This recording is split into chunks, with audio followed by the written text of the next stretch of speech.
मणिपुर के छात्रों के साथ खड़े हैं, मणिपुर के माताओं और पिताओं के साथ, मणिपुर के शिक्षक समाज के साथ, हर नागरिक के साथ आज कांग्रेस पार्टी खड़ी है इस दुख की घड़ी में। क्योंकि ये बात मैंने पहले भी की है कि मणिपुर हमारे देश के किसी कोने का हिस्सा नहीं, मणिपुर हमारा देश है। मणिपुर भारत है, भारत मणिपुर है, और मणिपुर में जो दर्द और दहशत फैली हुई है, वो दर्द और दहशत आज पूरा भारत महसूस कर रहा है।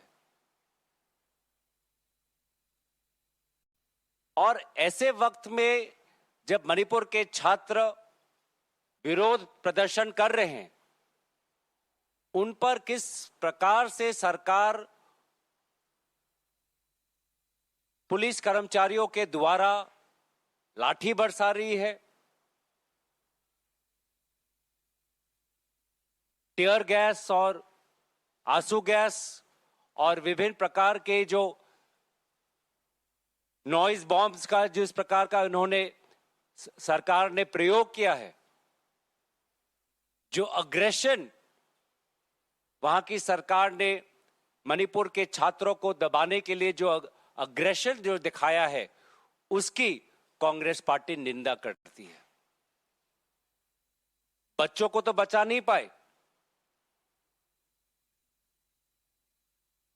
और आज उन मासूम छात्रों पर जो डर के मारे आज सड़क पे आए हैं इंसाफ की गुहार लेकर, आज उन पर केंद्रीय शासित जो कर्मचारी है, पुलिस कर्मचारी, जिस प्रकार का बर्ताव किया जा रहा है महिलाओं पर, बच्चियों पर, आज बहुत से बच्चे हॉस्पिटल में हैं, तो इस प्रकार का व्यवहार का हम निंदा करते हैं। और निंदा करते हैं देश के प्रधानमंत्री, जिन्होंने आज अपनी पीठ मणिपुर को दिखा दी है। ये क्रूर व्यवहार शायद भारत के इतिहास में इससे पहले ना कभी हमने देखा, ना इसके बाद कभी हम देखेंगे। 3 मई 2023 से लगभग 5 महीने पहले मणिपुर में हिंसा का माहौल प्रारंभ हुआ, और इस विगत 5 महीनों में आज तक भी प्रधानमंत्री मोदी जी मणिपुर जाने का निर्णय नहीं लिया। उनके लिए शायद मणिपुर है ही नहीं। जैसे वो हाथ के इशारों से अगर उनके कैमरा फ्रेम में कोई आता है उसको हटा देते हैं, शायद ऐसे ही उन्होंने कोई मानसिक इशारा अपने मन को दिया है कि वो मणिपुर के लोगों की आंसू, बच्चों का गुस्सा, महिलाओं का गुस्सा, लोगों पर जो अत्याचार हो रहा है उसको देख ही नहीं पा रहे, पूरी तरीके से नजरअंदाज कर रखा है। हम तो जानना चाहेंगे कि गृह मंत्री ने कहा था कि वो बार बार मणिपुर जाएंगे, मणिपुर में जाकर वो सिचुएशन को संभालेंगे, लेकिन आज भी वो मणिपुर जा नहीं पा रहे। हम पूछना चाहते हैं कि प्रधानमंत्री मोदी जी, क्या आपने एक बार भी मुख्यमंत्री बीरेन्द्र सिंह से कोई बात की? नैतिक जिम्मेवारी लेने की कोई बात क्या प्रधानमंत्री ने की है?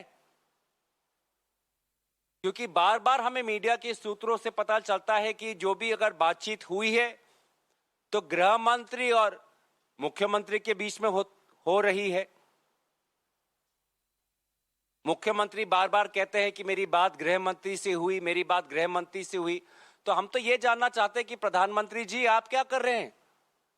देश ने आपको प्रधानमंत्री क्यों बनाया है? सिर्फ प्रचार के लिए? सिर्फ ट्रेनों का उद्घाटन करने के लिए? जहां पे देश का एक हिस्सा जल रहा है उस पे क्या आपकी कोई जिम्मेवारी नहीं बनती? क्या वो काम आपका नहीं?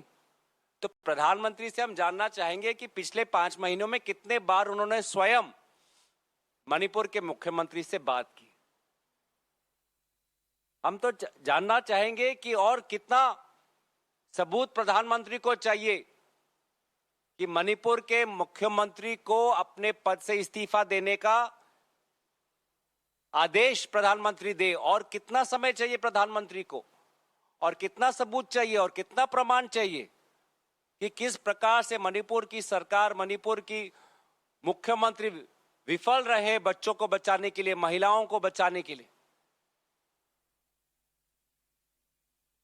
हमने देखा कि मई महीने में कैसे महिलाओं को बचा नहीं पाए। ये बच्चे जुलाई में इनका अपहरण हुआ, जुलाई में इनको नहीं बचा पाए। पिछले कुछ हफ्तों में हमने ये भी जाना कि आप बच्चों को छोड़िए, महिलाओं को छोड़िए, आज तो आर्मी का जवान भी सुरक्षित नहीं है। एक आर्मी के जवान को अपहरण कर उसको मारा गया। एक सर तो कॉम 41 इयर्स के, जब उन्होंने लीव पे थे अपने परिवार के साथ, तो उसको किसी ने अपहरण करके एक गाड़ी में ले जाकर उनकी हत्या कर दी। आर्मी का जवान के साथ साथ हमने ये भी जाना कि एक पुलिस इंस्पेक्टर को आज वो भी सुरक्षित नहीं है। एक पुलिस इंस्पेक्टर को एक स्नाइपर के द्वारा उसको मारा जाता है। ये स्थिति है मणिपुर की।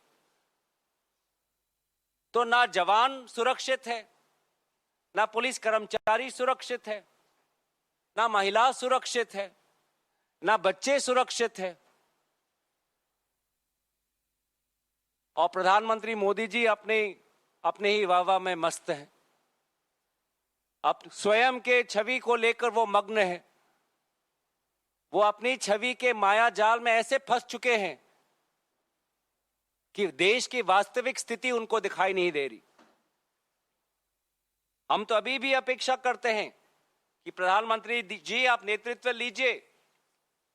ऑल पार्टी डेलीगेशन का प्रस्ताव आज भी हमारे तरफ से है कि सारे पार्टियों को बुलाकर एक रास्ता हम निकाले।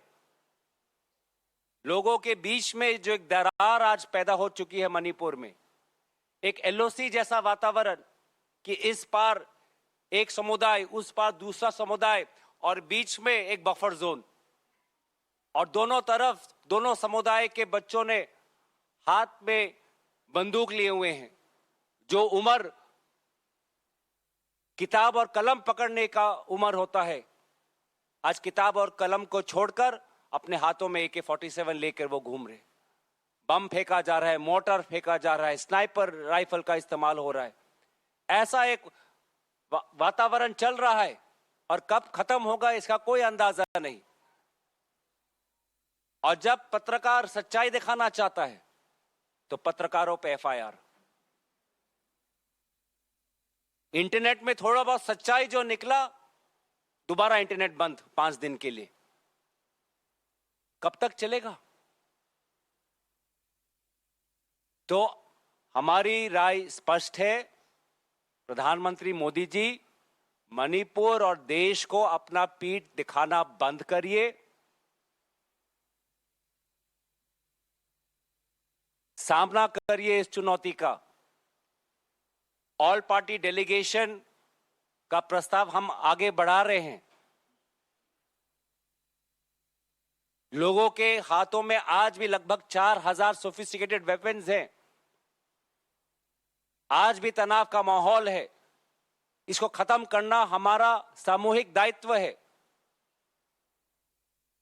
हम अपेक्षा करते हैं भाजपा और RSS से कि वो अपनी नफरत की राजनीति को खत्म करेंगे। जिस नफरत की राजनीति ने आज मणिपुर में 2 मणिपुर का जन्म दे दिया है। जिस नफरत की राजनीति के कारण आज मणिपुर में बंटवारा हुआ है, और कल को जाके मणिपुर में जो हो रहा है वो देश के किसी भी कोने में हो सकता है और हो भी रहा है। तो आप लोग यही कहना चाहते हैं कि बस अब बहुत हो गया, बहुत हो गया नफरत की राजनीति, बहुत हो गया एक व्यक्ति की, विशेष व्यक्ति की छवि का प्रचार, एक विशेष दल के राजनीति का लोगों पर बुरा प्रभाव। लोग आज परिवर्तन चाहते हैं, बदलाव चाहते हैं, शांति चाहते हैं, और इसी शांति के गुहार को आज राहुल गांधी जी देश के हर कोने में लेके जा रहे हैं। इसी शांति के गुहार को लेकर आज हमारे पार्टी के सारे बड़े नेतागण, चाहे वो कांग्रेस हमारे अध्यक्ष क्यों ना हो, आदरणीय खड़गे साहब,